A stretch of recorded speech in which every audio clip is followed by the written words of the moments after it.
Salut à toutes et à tous. L'observation d'objets lentillés gravitationnellement, variant dans le temps, est difficile et rare. Les sursauts gamma, ce qu'on appelle les GRB, offrent une bonne précision temporelle, complétant les observations des quasars et des supernovas. Aujourd'hui, une étude détaille l'observation d'un GRB vu 2 fois à 33 secondes d'intervalle du fait d'une lentille gravitationnelle, dont on peut déduire la masse. L'étude est parue dans The Astrophysical Journal Letters.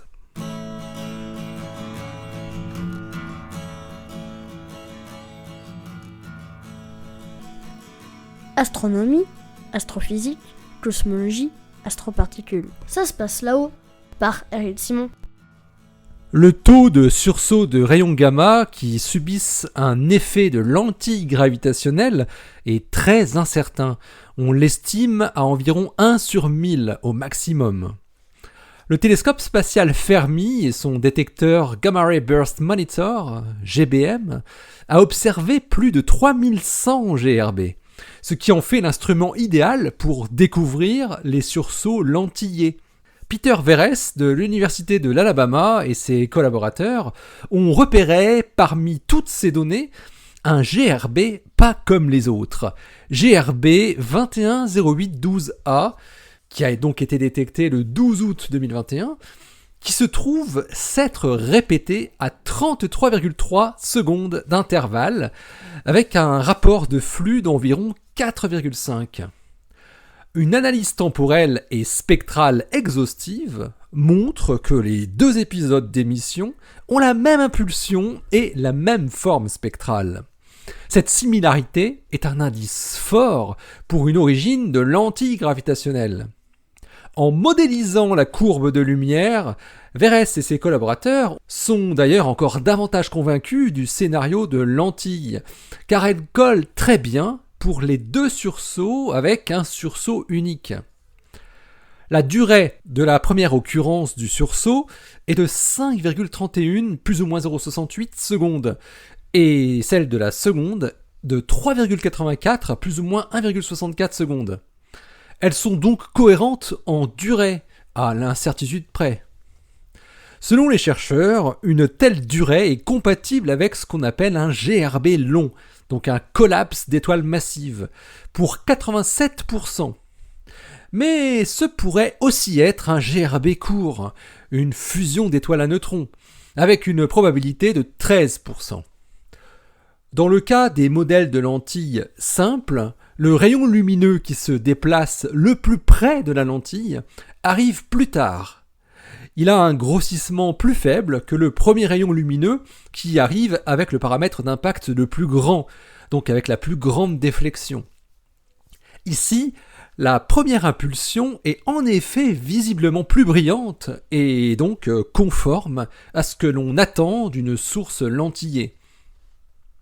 Alors ensuite, en faisant l'hypothèse d'une lentille de masse ponctuelle, les chercheurs peuvent déduire la valeur de la masse de l'objet qui est à l'origine de la lentille. Elle est d'environ 1,1 million de masses solaires. Et dans une variante de lentille qui aurait une forme sphérique de rayon R et caractérisée par une certaine vitesse de dispersion, un modèle de lentille dit sphérique isotherme singulière, et qui serait typiquement rencontré avec un amas globulaire, les chercheurs trouvent une masse de 800 000 masses solaires, pour un rayon de 10 parsecs et une vitesse de dispersion de 15 km par seconde. Les 2 valeurs sont donc très proches.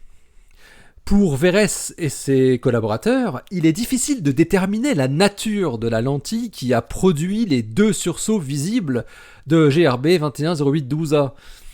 Pour eux, les objets possibles, dont ils explorent la possibilité, incluent un trou noir et un amas globulaire. Des populations d'objets peuvent en tout cas d'ores et déjà être exclues sur la base de leur densité et de leur contribution à la probabilité totale de lentilles. Pour 1 à 3 événements de lentilles et compte tenu du nombre total de GRB détectés par Fermi GBM, supérieur à 3100, Le taux de lentille est compris entre 3 et 9 10 puissance moins 4. Une masse de trou noir de 1 million de masses solaires se situe à l'extrémité inférieure de la population des trous noirs supermassifs avec des masses mesurées, et à l'extrémité supérieure de la population de trous noirs de masse intermédiaire.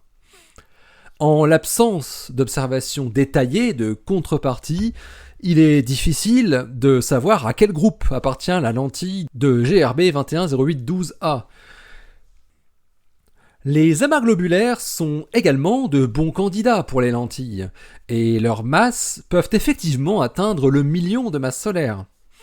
Or, une étude récente par Painter et ses collaborateurs en 2021 a constaté que les amas globulaires dont la masse est inférieure d'un facteur 10, donc 10 puissance 5 masses solaires, n'existent pas en nombre suffisant pour produire le taux de GRB lentillé qui est observé. Et comme ici il faudrait des amas globulaires plus massifs, Verres et ses collaborateurs penchent quand même plutôt vers une lentille de type ponctuel, donc un trou noir supermassif. Ils déclarent la solution amas globulaire provisoirement exclue, entre guillemets, jusqu'à preuve du contraire en tout cas.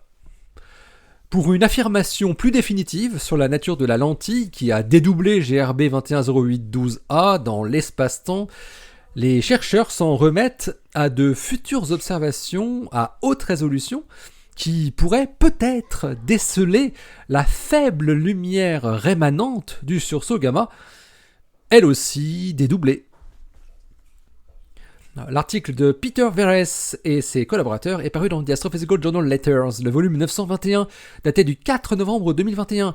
Il porte le titre Fermi GBM Observations of GRB 210812A, Signatures of a Million Solar Mass Gravitational Lens. Allez, d'ici la prochaine, portez-vous bien, restez bien les yeux vers le ciel et restez bien les pieds sur terre. Allez, salut!